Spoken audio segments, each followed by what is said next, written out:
after you watch this and after you master being unbothered, people will naturally respect your boundaries. You'll have more peace and less drama. You'll attract different dynamics, and you'll stop internalizing other people's chaos. We all know that one person who just pushes your buttons. I've had people in my life who would constantly twist my words until finally I realized it actually wasn't about me at all. That realization changed everything. I want you to pause and ask yourself, who in your life tests your peace the most? Maybe it's your coworker, a family member, a friend. Dealing with difficult people is practically a life skill. To help you master your reactions and keep your peace, we're gonna unpack how to stay unbothered, how to protect your peace without shutting down, and some strategies to help you handle people who test your patience without losing your mind. Be sure to check out my last video on how to master your emotions. Okay, let's get into it. Being unbothered isn't about being cold.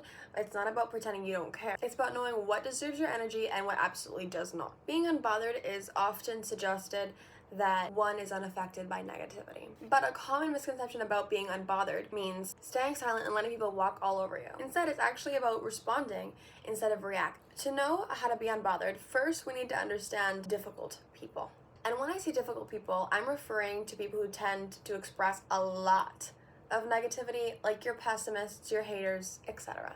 Now, when someone is constantly passive-aggressive or controlling or dramatic, we tend to think, oh, they're just being toxic, but actually saying that they're toxic doesn't help you do anything. It might be satisfying in the moment, but it doesn't give you any tools. Instead, ask, what are they trying to get out of this interaction? And what lies underneath this behavior that they're expressing? Because unfortunately, a lot of difficult people are trying to get something out of you. They could be trying to get control, power, validation, attention, but unfortunately, they've learned to get those things in very dysfunctional ways. There are 4 different difficult personality types. There's the victim, the drama magnet, the critic, and the narcissist. Okay, first we have the critic. On the surface, they're very nitpicky with everything, and they always need the last word. Underneath that, they fear being irrelevant, and they have a core need to feel smart, respected, and in control. They were probably raised in an environment where love was performance-based, where they had to earn that love. Next, we have the victim. On the surface, everything's always happening to them, and they deflect responsibility.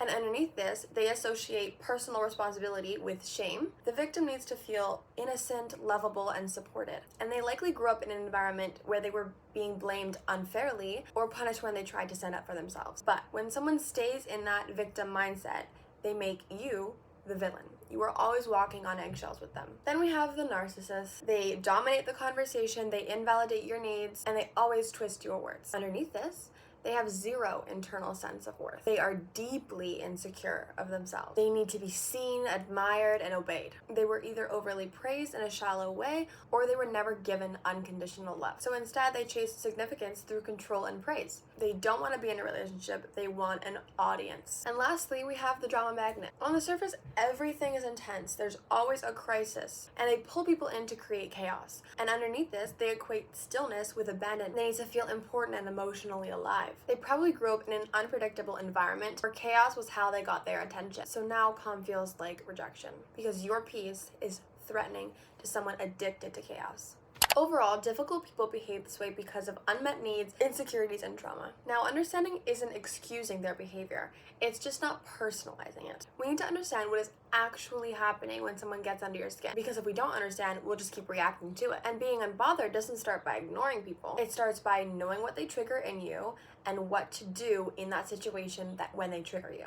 Let's be honest, some people are just exhausting and emotionally draining. Why? Why do they get under our skin in the first place? It's usually because they will poke at insecurities or boundaries that we're not firm on yet. When someone's coming at you with negativity, your brain perceives that as a threat, like fight or flight. So if you've ever felt personally affected by a passive-aggressive comment, then that means that you're just wired the way humans are.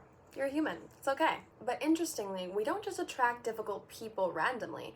We attract what we haven't yet resolved. So if a certain type of person is showing up in your life, it's typically a mirror of something that you haven't dealt with yourself yet, or something you haven't healed in yourself. And it's not your fault, but it is within your power to change that. Understanding someone does not mean excusing their behavior.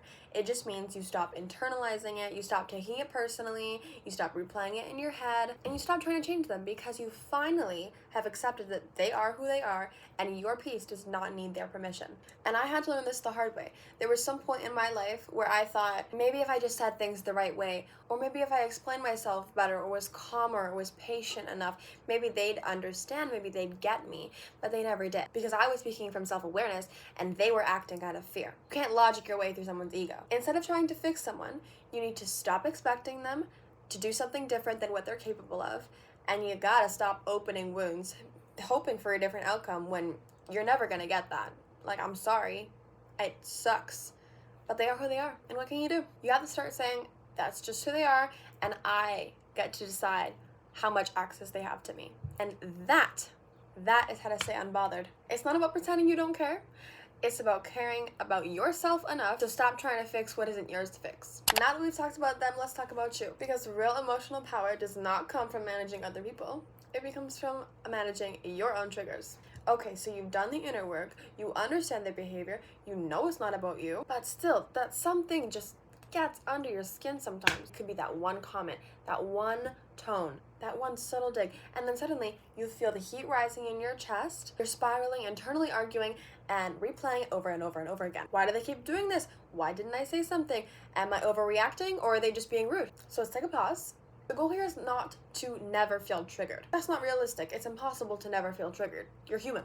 But the goal is to catch it, sit with it, and own it so it doesn't end up owning you. This is the 4-step process. First, you're gonna recognize the trigger without judging it. If you're triggered, ask yourself, am I engaging in this right now to be right or to be respected? Where is this trigger coming from? You could go the inner child angle and say, okay, are they triggering a past wound? When you feel triggered, your nervous system is reacting to a perceived threat, even if it's emotional and not physical. Your brain isn't asking, well, is it rational to think this? No, it's asking, are we safe? Step 2 is to create a difference between the trigger and the response. You could try this simple process. You could name the emotion, say, I'm feeling dismissed, I'm feeling disrespected. Then you name the need. I need to feel heard, I need to feel safe. Then you name your choice. I can speak up or I can disengage. You can do this whole process internally. And that split second when you pause, that is your freedom, because you're not reacting from old wounds, you're responding with the present day clarity. Step number 3, you gotta do a nervous system reset. Even if you understand why you're being triggered, your body still needs to calm down. You could try breath work like box breathing. You could be physically grounded, like putting your feet to the ground or holding something cold, anything that brings your body back to the present moment. And then step number 4 is to give yourself permission to care privately. This step is very, very important. Sometimes you will be affected and you will care. That doesn't make you weak or dramatic. You're allowed to feel disappointed. You're allowed to feel your emotions 100%. You're allowed to feel hurt, but you do not owe that person a reaction. You can process privately and then respond when you're ready. Okay, now I'm going to quickly talk about emotional detachment. I will make a whole separate video on detachment. Emotional detachment does not mean feeling numb. It has nothing to do with shutting off your emotions. It just means knowing what your energy deserves and what it doesn't. Think of it like noise-canceling headphones. You wear them and you're aware of what's going on around you, but you're not letting that sink in towards you. You're not taking that on. You're not absorbing those feelings, that emotion, that situations, etc. And then you could do like a simple mental shift. Not everything needs a reaction. Ask yourself, is it about me or is it about them? 9 out of 10 times, it's their stuff and not yours. Okay, let's talk strategy. You felt the trigger, you've grounded your nervous system. Now, how do you actually stay calm in the moments? Because honestly, not every situation gives you that luxury to walk away. Sometimes you're stuck in a meeting or a family dinner, you're just stuck in a situation that you can't get out of, and you need to know how to calm down. One thing you can do is just master the pause. Take a breath before responding. It helps you from matching the other person's chaos. It gives you a split second to think about what you want to say. And that split second is the difference between emotional reactivity and emotional maturity. Even if it's 3 seconds, it gives your brain to move out of that fight or flight mode and into the prefrontal cortex where your logic, rationality, and clarity lies. When someone says something that really triggers you in a conversation, you could take a minute, look down at your water, take a sip, you're fine. Take a breath, take a chill pill, okay? Pause before you respond. You gotta let that silence say what your ego wants to scream. Then you can use things like detachment phrases, which is like verbal boundaries. So you can internally say to yourself, they're entitled to their own opinion. I am not taking that on today. That's not something I would like to absorb.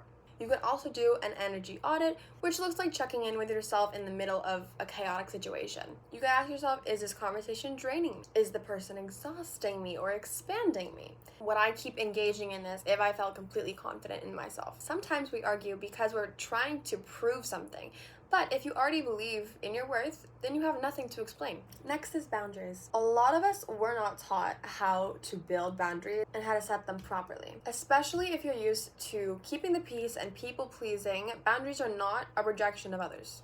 Okay? They are a deep respect for yourself. You don't need to be harsh, you just need to be clear about it. When you're in the middle of a chaotic situation, you could try saying, okay, can we revisit this when we're both calm and we're both in a clear headspace? It's not rude to protect your peace. If someone is constantly draining you, you are allowed to limit their access to you. And you are not obligated to keep engaging with people who constantly cross those boundaries. A boundary isn't a wall. It's like a door with a lock, and you are the one who decides who gets to walk through it or not.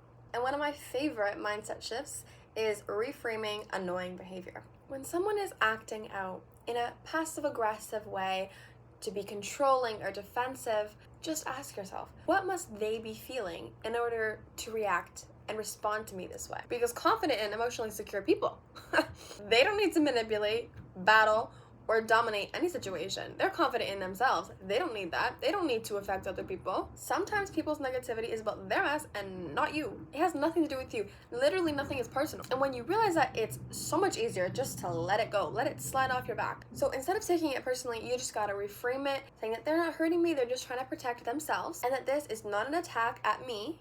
It's just a reflection of where they are in their lives. And you move on from why are they doing this to me to what's going on with them. And that is emotional maturity. And even if you handle the situation with grace, it can still leave residue. So after a tough interaction, I like to give myself a minute to rest. You can do a voice note to vent to yourself. You can journal. You can do a bit of shadow work. You can walk, move your body, turn on some music, happy playlist. It's not about pretending that that situation did not affect you, because if it did, that's okay. But it's about giving your peace a place to land after it did affect you. You're not here to be perfect, and you are not here to be emotionless. You are here to stay in your power, and that means choosing your emotions and your peace on purpose. Because the most unbothered people, they are not numb. They are just self-led. They don't outsource their peace. They build it up boundary by boundary.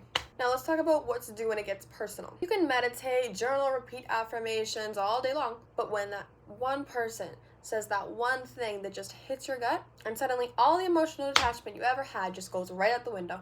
That's normal, that's human, but I just want to tell you to remember that triggers will teach you everything. When someone's comment really just hits you the wrong way, you need to ask yourself, why did that get under my skin? What part of me still believes that what they said could be true? Is this touching a past wound that I have yet to heal? Let's say someone calls you lazy.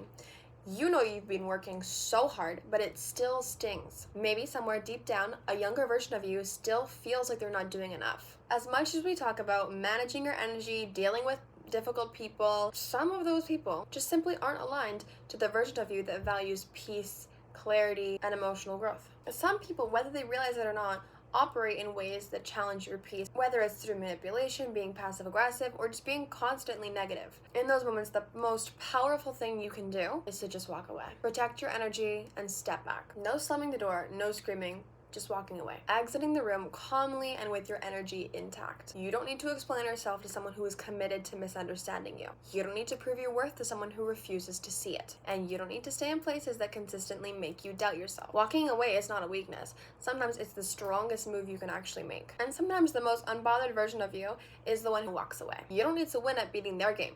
You just need to win at not playing it. Let's remember that being unbothered does not mean pretending that nothing gets to you. It's not about being silent, passive-aggressive, or even fake positive.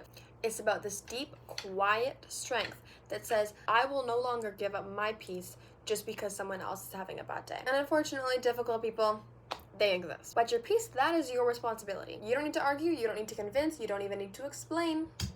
Sometimes the most powerful thing you can do is just to stay calm, stay grounded, and walk away with your head held high. And that brings us to the end of the video. Let me know in the comments what video you'd like to see next, and what's your go-to strategy for staying unbothered. Okay, see you next week. Bye!